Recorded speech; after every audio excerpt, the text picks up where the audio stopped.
Hey guys, welcome back to World of Tanks. My name is Bruce and today I want to present my favorite tier 10 tank, and yes, it is the Centurion Action X.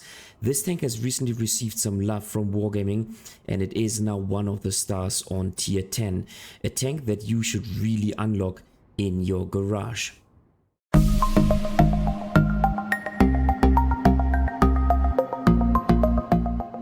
Centurion Action X in a nutshell. You get a pretty mobile tank. Yes, the mobility of the Leopard 1 is a tiny touch better.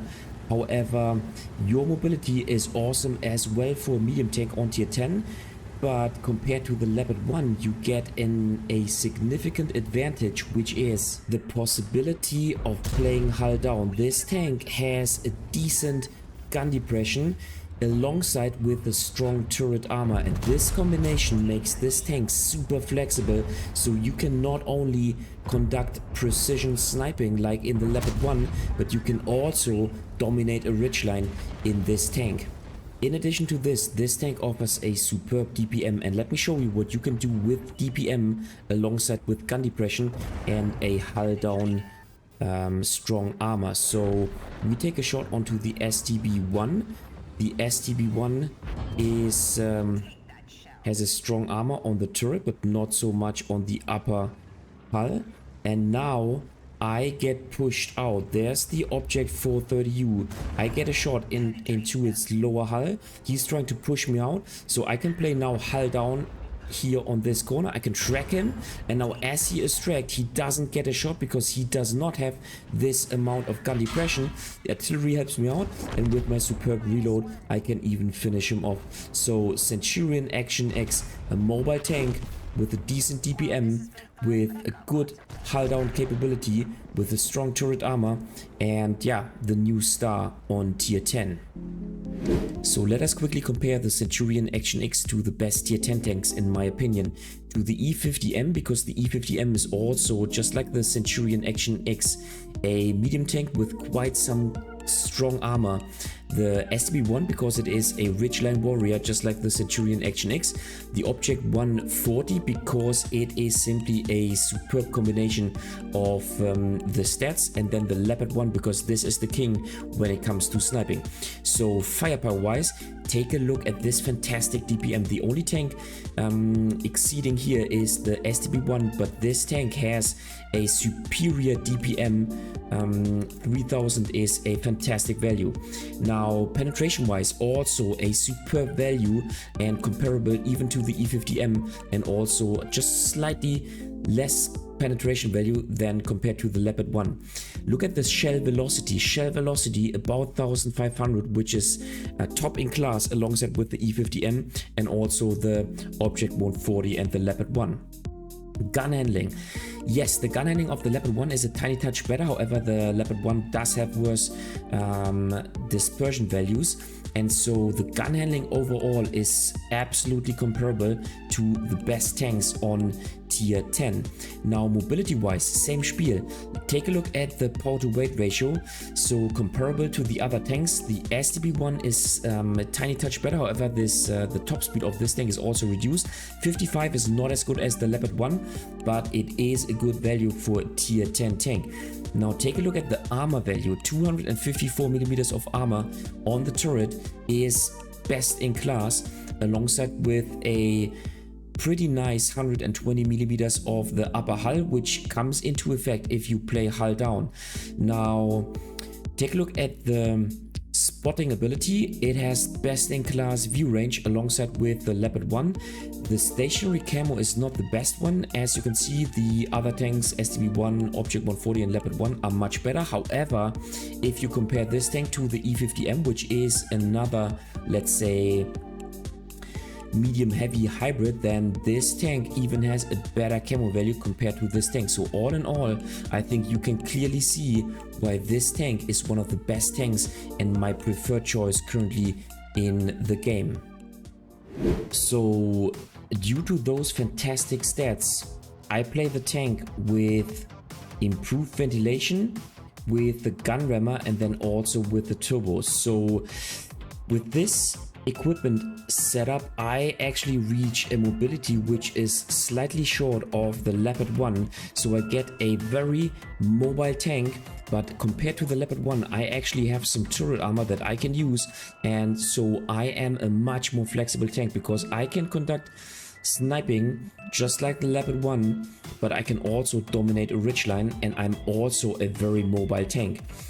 Besides this, my crew is pretty experienced. It has brothers in arms, repairs, it's working on concealment, and then the gunner does have the snapshot skill, the driver does have the smooth ride, and then the loader has intuition, which I really recommend because on this tank not only do we have wonderful heat ammunition with 330 millimeters of penetration, but you also get an excellent HE shell with 105 millimeters of penetration, so you can reliably pen weakly armored targets with 480 alpha damage. So with my setup, I get a wonderful 3.5k damage per minute, and keep in mind I do not play my tanks with premium consumables whatsoever.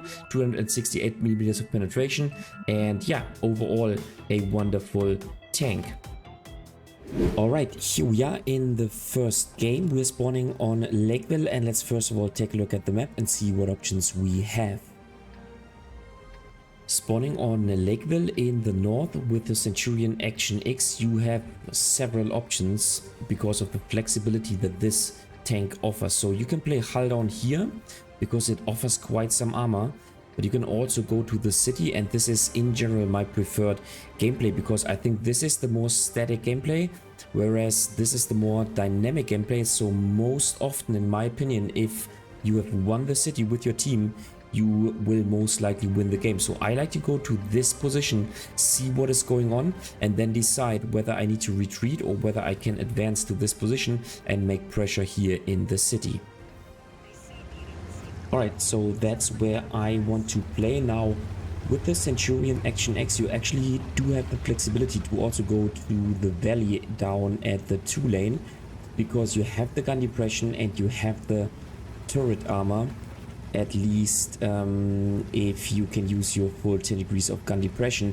Keep in mind that against premium ammunition of one or another tier 10 tank, your armor is not so strong as, for example, compared to a Kranwagen or another hull down strong tank. Anyway, but you are flexible in this tank.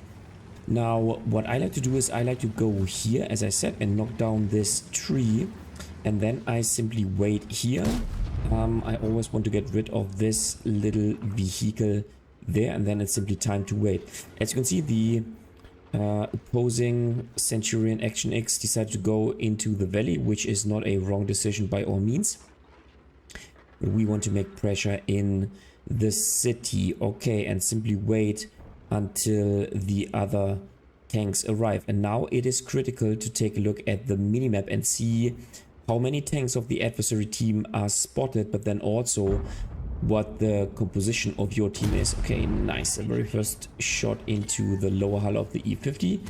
Nice. And of course 268 millimeters of penetration is sufficient for penetrating the lower hull of the E50.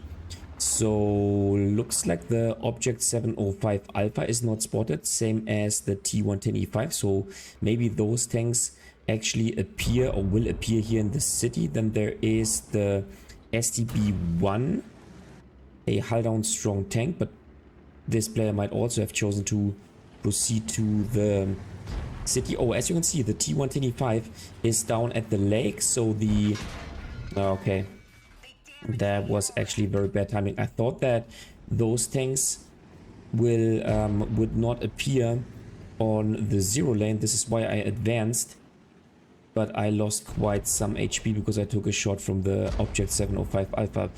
Pretty unlucky if you ask me. Okay, he has just shot, so that gives me the opportunity to fall out and get one free shot without taking any damage whatsoever.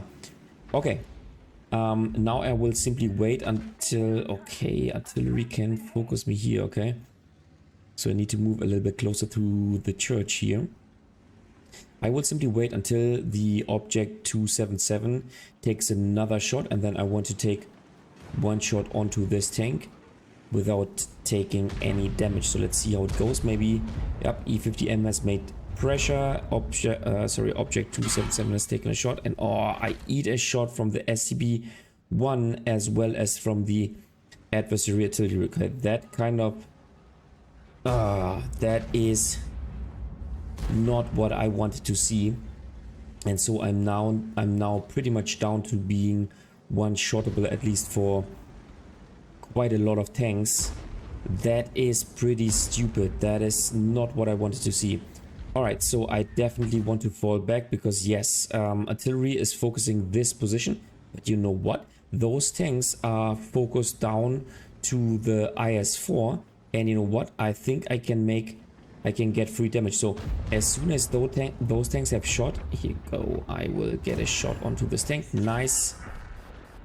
And now as this tank got taken out of the game and this tank has shot, so I can get another free shot onto this tank. So I think this is smart gameplay. Just wait until the adversary tanks have actually taken a shot, and then it's your time to move out and you can get damage for free, because they will not be able to take a shot onto you because they are conducting the reload. All right, so you know what? I will let the IS-4 make pressure, and then maybe I can get some more damage. And I think I should really be careful and make sure that I do not take any shot whatsoever. So I'm kind of staying here. Here you go. Maybe this tank moves out. Okay, he's just taken a shot. Can I get some more damage? No, I cannot. Okay. Okay, the tank down there is taken out. You know what? Okay, that was unfortunate. Looks like we're not so much in an advantageous position anymore. IS-4 is falling back. You know what? Bam, one shot. He is taken out. Okay, so, okay, I need to leave the city. There's only the AMX 13105 and the 121B, so I need to run and get rid of the city, get rid of this situation, and simply fall back. I cannot maintain in the city, otherwise I will be taken out. Now the 121B is taken out, so I need to run and I need to fall back. Our light tank is also taken out of the game, so it doesn't actually look so good. Fortunately, I bounced the shot of the Manticore. Maybe he hit my turret front. This is why you should always turn the turret towards the enemy side, towards the direction where you are facing, or you think you are facing enemy shots. And you know what? I want to retreat down to this position, so play super defensively, because after all I'm pretty much down to being one-shottable. Okay, so now I will simply wait here. Looks like our team has won the valley, and now for me it is time to wait and see if those tanks make one or another mistake. Now if they proceed out in the open, they will get spotted by the AMX 13105 or by the WoT 65, and so I can maybe get one or another shot from here and use my sniping capabilities in this tank. All right, what can I say about this tank? So I think, as you can see, a turbo actually pays off in this vehicle, because the power to weight ratio is good anyway, and so you're further boosting the power to weight ratio, but furthermore you get an additional chunk of top speed, and so this tank is actually quite mobile, pretty much as mobile as the Leopard 1. It has a slightly better power to weight ratio, but then the top speed is even with the turbo slightly less. But in my opinion, with the turbo, the mobility of this tank is as great as it is needed for a decent tier 10 tank. So I really need to say the upgrade that Wargaming gave this tank made it to a superb tier 10 premium tank, and I think I can really recommend the British medium tech tree line, because after quite some updates, this line is fun to play. It is all the tanks play really equally, and I think this is a definite strength of this line. But anyway, back to this game. So our team has won the 2 lane and is now entering the enemy base. Now the problem is our light tank has been taken out of the game at the A7 position, and now the question is, do the other tanks keep advancing? Okay, here we go. This was the sign where I was waiting for. The Manticore is already back into the enemy position. I was afraid that he kept advancing, and obviously he is the best spotter in this game. So I was a bit afraid that I would be spotted once I returned back to the city. But now, for me, it seems that all those tanks have fallen back to, let's say, the K8, K9, maybe the J9 position. And so for me, it is now time to finally use my mobility again and proceed towards the enemy base. Oh, not the enemy base, but the K9 position. I think best I can do is now make pressure and use my DPM in order to take out one or another tank. The STB1 should be down to being at least 2-shottable. Same for the Manticore. And now we'll see how it goes. So let's see. Now we need a bit of luck. Oh, here you go. Okay, there should be the first victim. Here you go. Okay, there's the position of the other tanks. You know what? Bam. Okay, a little low roll, but still we can take out the T110E5. I'm not spotted, and I think I can play hull down here. Here you go. Nice. Oh, a nice high roll onto the SB1. Nice. And here you go. Cannot penetrate his turret, however I can penetrate his upper hull if he's not playing hull down, even with my standard ammunition. And what? Okay, here another shot in onto the object 430. Now I want to play hull down against him and take another shot onto him and track him. Here you go, I can track him, so he has no chance because he does not have the gun depression. And then I can fall back and here you go, get another shot. Nice, take him out. And now there's the STB1. He misses his shot and I get taken out by the Manticore, which is not a problem at all. And now my team should be able to finish off the remaining tank. But 4.2k damage, 1.4k assisting, so overall 5.7k. And I think this game showed the strength of this tank. Mobility, DPM, and a very precise gun alongside with quite some armor, at least on the turret. So this is the strength of the Centurion Action X. Alright, second game in the Centurion Action X. This time we spawn on El Halluf, and let's first of all take a look at the map and see what options we have. Spawning on El Halluf in the north with the Centurion Action X, my preferred gameplay is to go to this position and try to play hull down against those tanks and help my team to win the north. In my opinion, the north is the most important position, actually the strategic position. Now in other tanks which do not have any turret armor whatsoever, I like to go here and try to basically eventually advance like this. But if you have the chance to play against those tanks, you can maybe make the difference if you support your heavy tanks. So this is my preferred option in the Centurion Action X. Alright, so in my opinion this is a dream scenario for the Centurion Action X. Yes, it is a tier 10 game, however it is a map where you can really make use of your hull down capabilities now. And this is the flexibility that this tank brings to the game compared to the Leopard 1. Now the Leopard 1 is the more, let's say, the more mobile tank. I wouldn't say the more agile, but the more mobile tank, because he has a higher top speed, as you can see. But the Centurion Action X also brings a very precise gun, decent sniping capabilities, a superb DPM, and then also some armor that you can use, especially in a situation like this. So whenever you can play hull down, this tank is the one to go compared to the Leopard 1.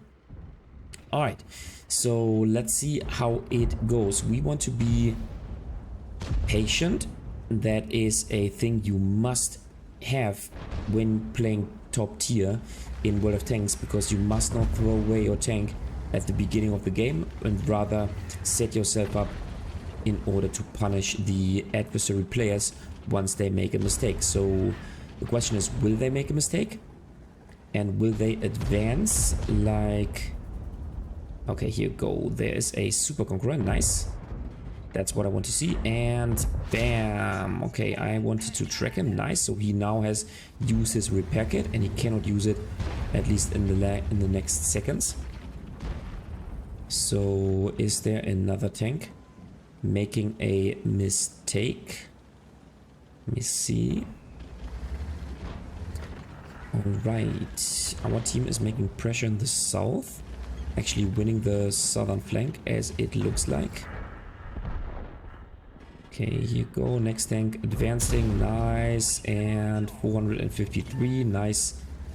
High roll, but actually I didn't make any damage. So I think I did not make any damage actually. But now I did. Nice. Okay, there's a Yak Panzer. He's turning his turret, or he's facing me.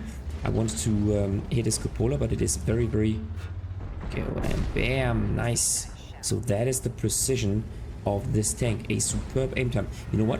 Okay, the adversary tanks are advancing, and so we need to fall back. This is the moment where we can still make it back to a more defensive position. So we need to run, and once again, this is where the turbo actually pays off. And I think due to the superb gun handling, you actually do not need to boost your gun handling, and so a turbo, in my opinion, really makes sense on this tank. Alright, let's see. Yep, we didn't take any shot whatsoever, and you know what, as the ST2 is the only tank remaining in this position, I want to fall back to the A0 position, a very, very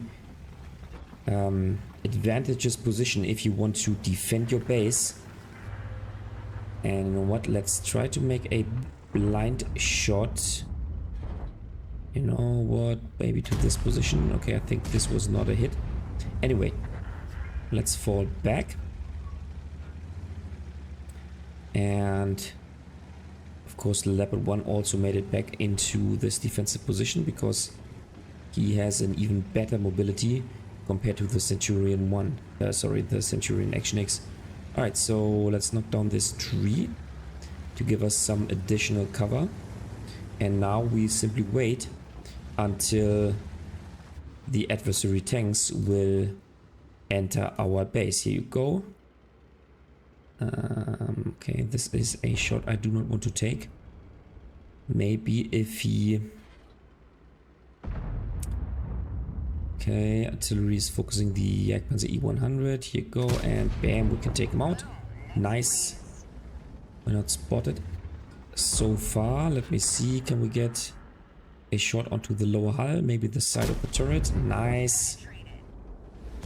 And yeah, as you can see from here, you can pretty much easily defend the base. Okay, let's destroy the house so that we can take a shot onto the VZ-55.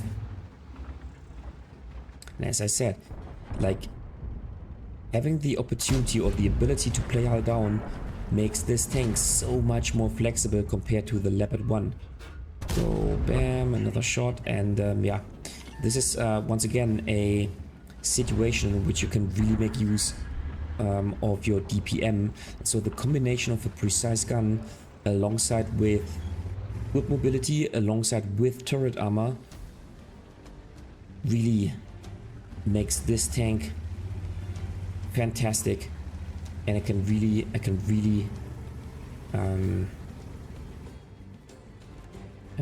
what is the word? I can really, like, you should really get this tank because it is so strong and it is so much fun to play.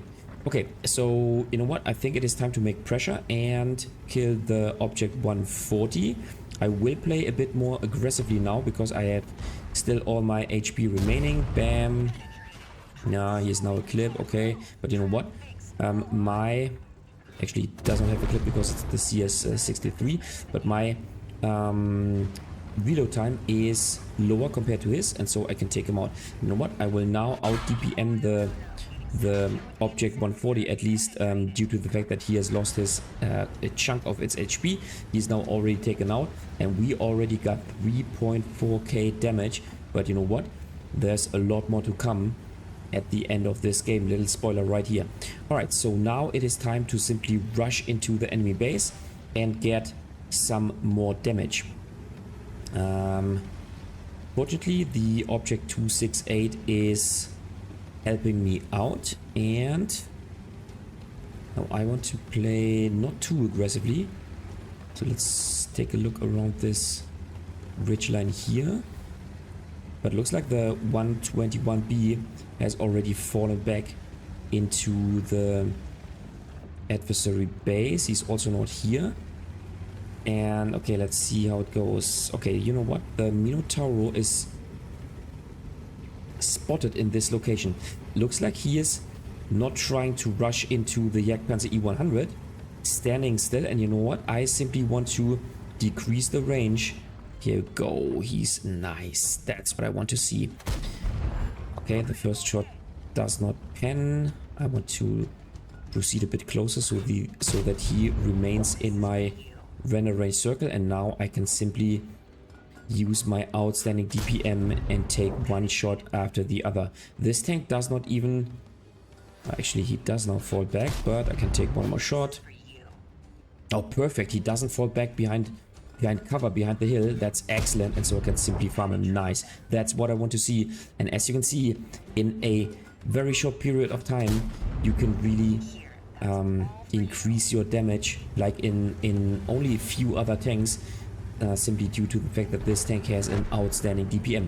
Alright, 5k damage, and there might be still a full HP for 155, and let's see where he is. Fortunately, as you can see, I am the most mobile tank remaining in my team, plus I am at the forefront, and so guess who will be able to make further damage towards the single remaining adversary tank. Yes, I was kind of counting on him being in this location, but that is not a problem because I'm now back into cover, and from the ridgeline here I will be able to play hull down against this tank. He has a huge massive cupola that I can hit with my precise gun, so that is my game plan. That is my game plan right here in this situation. So let me see how it goes. After all, I will maybe get some assisting damage. Here you go. Let's fully aim in and take a shot onto his cupola. Excellent. He's not even stunned, so his precision is reduced. Bam, and he doesn't even hit my shot, and I can further farm him. That's what I want to see. Okay, he's falling back into cover, and you know what? I will simply use my remaining HP and go try to hide my tank as much as I can. He has already taken a shot once again, so he should only have one remaining shot in his magazine, and I can certainly take one shot. So bam, and he even didn't make any damage, poor soul. Okay, and now it's simply time to farm him. Bam, and all right. So little spoiler, we actually could take a blind shot maybe on the object 140, so in the end we make 7k damage and slightly short of 1k assisting damage, so overall about 8k damage in the Centurion Action X. And I think this game showed the insane capabilities of this tank. It is a hull down monster, it has a decent DPM, it is a mobile tank. The only thing that this tank is not able to do is play spotting mechanics and or apply spotting mechanics and play a vision game. But besides this, this tank is superb, and I can really recommend this tank. But there's another game I would like to show you, and that is this game on Prokhorovka. So let's first of all take a look at the map and see what options we have. Spawning on Prokhorovka in the north with the Centurion Action X, you have several options. My preferred gameplay is to go to this position right here, because from here you can get crossfire into the middle, so onto those heavy tanks, but you can also support your team against those tanks here. So this is a very flexible and also a very advantageous position, because if you win the zero lane, then you can basically flank the whole team and get shots from here once again into those heavy tanks, clear this path, and then advance into the enemy base. Now obviously there are also other positions that you can play, and this is right here in the middle, because you actually have the turret armor to do so, compared to, for example, a tank like the Leopard 1. Alright, so my standard gameplay on Malinovka is to play on the zero lane if I spawn in the north, as I just described. And in my opinion, this tank brings everything to the battle that I need in order to dominate the left-hand side. A very precise gun with which I can snipe into the middle once heavy tanks get spotted, but then also some gun depression that I, not gun depression, but some turret armor that I can use in order to maybe take a shot onto the H0 position. This is where typically adversary tanks are located. Alright, let's see how it goes. There's one heavy tank already spotted in the middle, which is nice. So I want to use this bush here and then simply take a shot onto the middle. Okay, I think this was not a hit.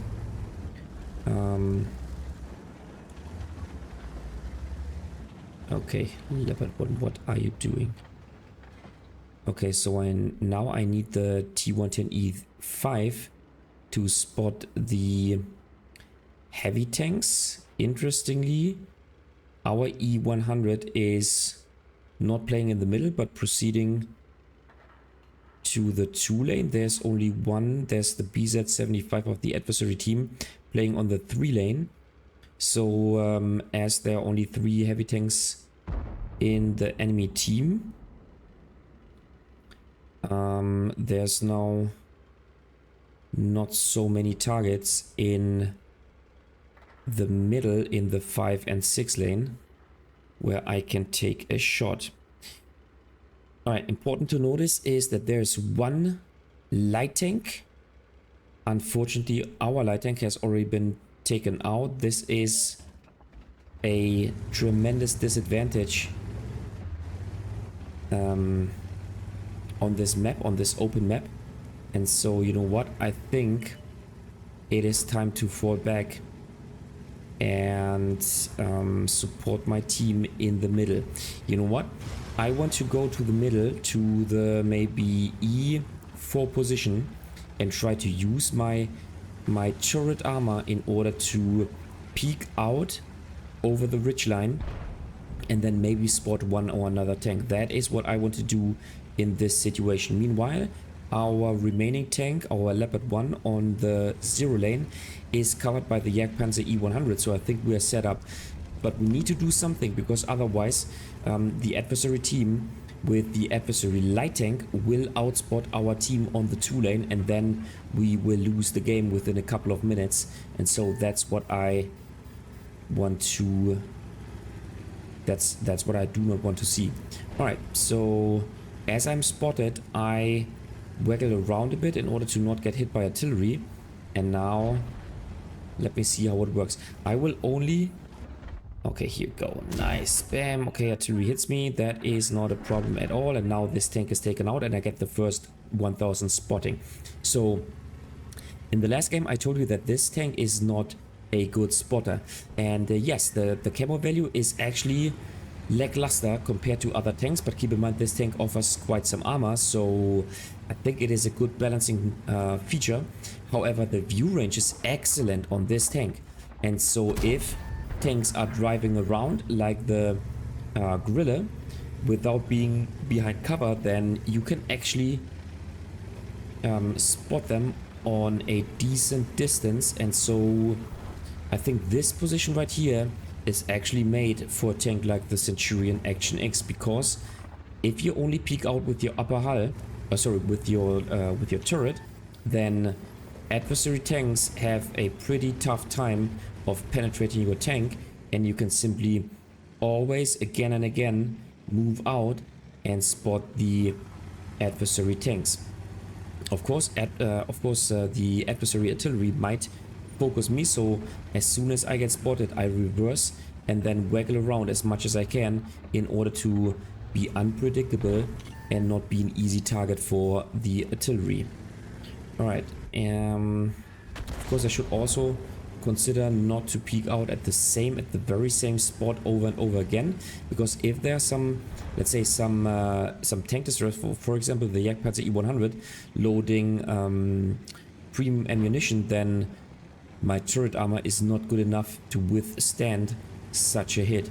Okay, but so far I think it was the right decision for our team to go into the middle and to keep spotting for the team, because as I said, if we just let the opponent light tank spot the 2-lane, then our tanks will simply get taken out and we'll have no chance to win the game. Okay, I think it is time for some counter artillery fire. I ping the map in order to show the arty where the adversary artillery system is located. And you know what?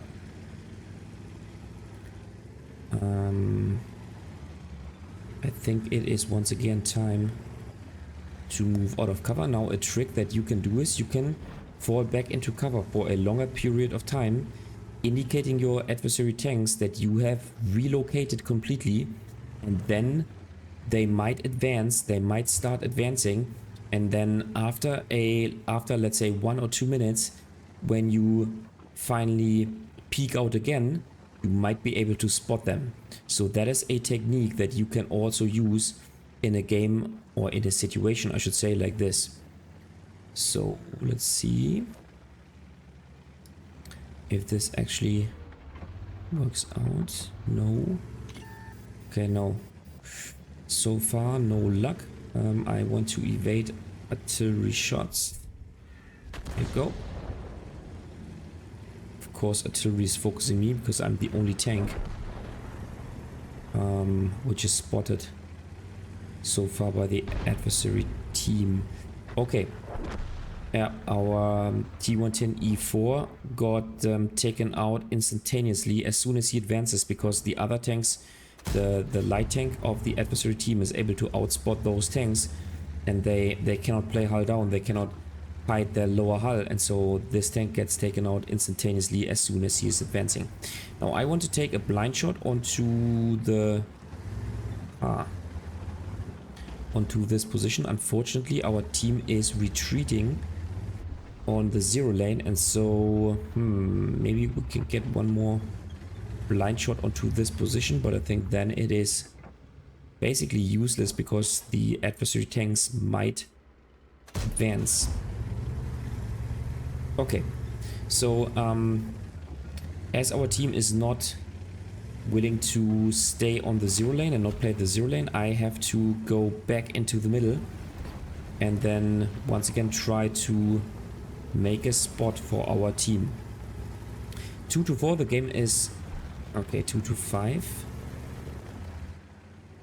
I think I need to fall back and set myself up, but you know what, if I do this, then nobody else will spot for our team, and we'll simply get outspotted by the adversary light tank. This is the problem. Like on Prokhorovka, on such an open map, what you should do in a light tank, you should definitely make sure to stay alive until the end of the game. Okay, here we go. Nice. Oh, nice. That's the light tank I just spotted. That is excellent. And now we need to make sure that this tank is taken out. Excellent. Another spot. Nice.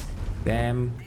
And yeah, unfortunately the light tank survives, but here you go. Nice. He's spotted again. Artillery hits me, but I do not care. Actually, I need to now get rid. Yep. And you know what? Take another shot. Bam.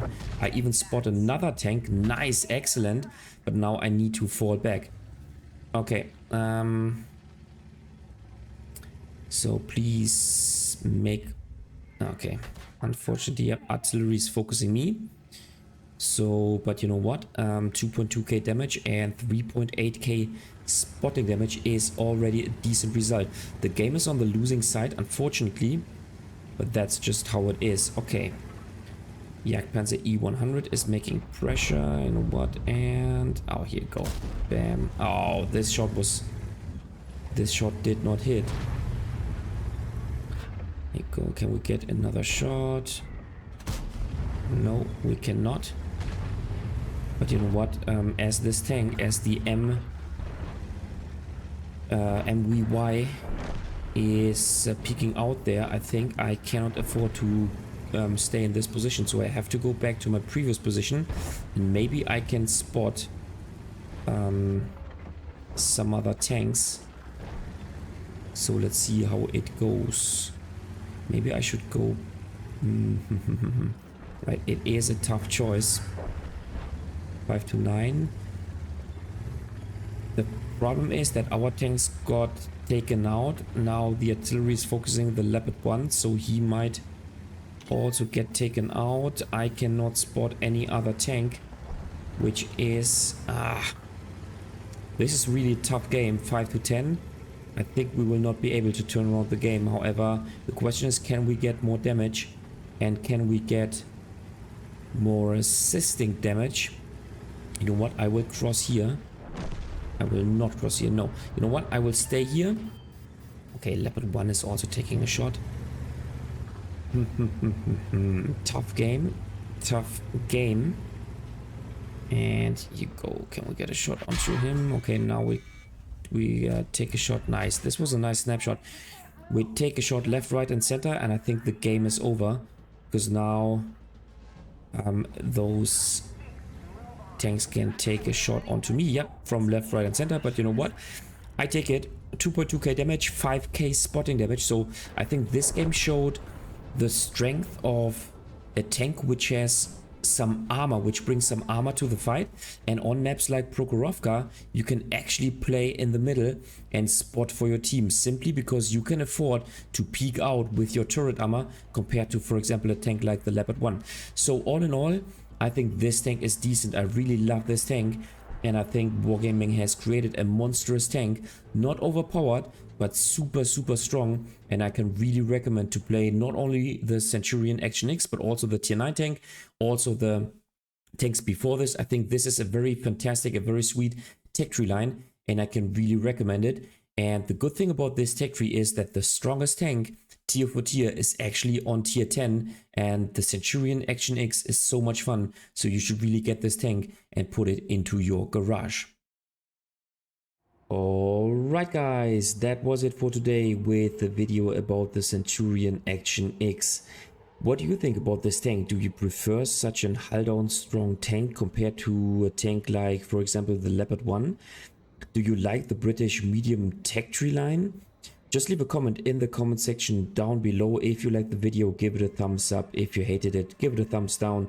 Consider subscribing to my channel, and I see you next time in another World of Tanks video.